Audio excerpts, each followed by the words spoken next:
आज की कथा भगवान विष्णु के वामन अवतार की है। वामन विष्णु के 5वें अवतार थे और सतयुग के पहले अवतार। त्रेता युग में भगवान विष्णु ने वामन के रूप में प्रजापति कश्यप और माता अदिति के पुत्र के रूप में जन्म लिया था। वामन अवतार भगवान विष्णु के पहले ऐसे अवतार थे जो पृथ्वी पर ब्राह्मण बालक के रूप में प्रकट हुए थे।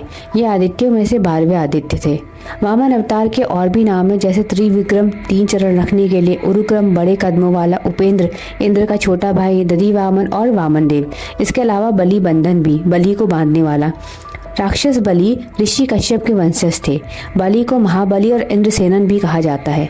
वे विरोचन के पुत्र थे और विष्णु भक्त प्रहलाद के पौत्र थे तथा एक दयालु असुर राजा के रूप में जाने जाते थे।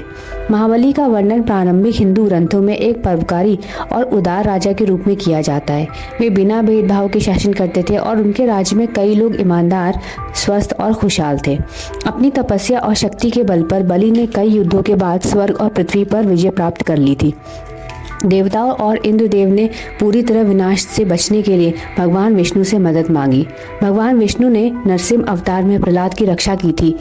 बलि प्रहलाद का ही पोता था। उन्होंने युद्ध में शामिल होने या महाबली को मारने से मना कर दिया, परंतु प्राकृतिक व्यवस्था को सही रखने के लिए उन्होंने बौने ब्राह्मण का अवतार लिया।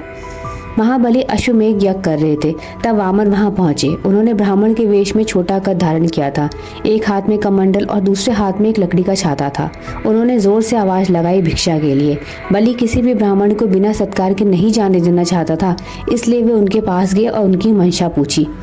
वामन अवतार में विष्णु ने 3 पग भूमि मांगी। शुक्राचार्य विष्णु भगवान को पहचान गए और उन्होंने राजा बलि को रोकने की चेष्टा की, पर वो नहीं माने। बलि ने कहा कि वह उन्हें बहुत कुछ दे सकता है, 3 पग जमीन तो बहुत छोटी चीज है। लेकिन ब्राह्मण बालक ने कहा कि उसे बस 3 पग भूमि का ही वचन चाहिए। आखिरकार बालक का हाथ देकर महाबली ने 3 पग भूमि देने का वचन उन्हें दे दिया। विष्णु भगवान ने त्रिविक्रम रूप धारण किया। पहले पग से स्वर्ग को नाप लिया, दूसरे पग से पृथ्वी को, और जब उन्होंने पूछा कि वह अपना तीसरा पग कहाँ रखेंगे, तो महाबली ने अपना सिर प्रस्तुत कर दिया। भगवान वामन ने अपना पग उनके सर पे रखकर उन्हें पाताल लोक भेज दिया। विष्णु अपने विराट रूप में प्रकट हुए और राजा की धर्मपरायणता और वचनबद्धता को देख के उन्होंने महाबली की उपाधि दी उन्हें। हिंदू साहित्य के अनुसार वामन अवतार ने बलि को वरदान दिया कि वे 7 चिरंजीवियों में से एक होंगे और कलयुग के बाद स्वर्ग लोक में शासन करेंगे। हिंदू पौराणिक कथाओं के अनुसार विष्णु ने बलि को वरदान दिया था कि वे हर साल अपने गृह देश वापस आ सकते हैं। बलि प्रतिपदा और ओणम के त्योहार उनके वार्षिक घर वापसी का प्रतीक हैं। महाबली की पत्नी का नाम विंध्यावली था। उनके साथ उनके कई पुत्र हैं, जिसमें शिव भक्त बाणा या बाणासुर और नामसू या राजकुमार नमूची भी शामिल है। इसके अलावा बलि के नाम से प्रचलित बहुत सारी कथाएं हैं, जिनको हम आगे आने वाले वीडियोस में आपको बताएंगे।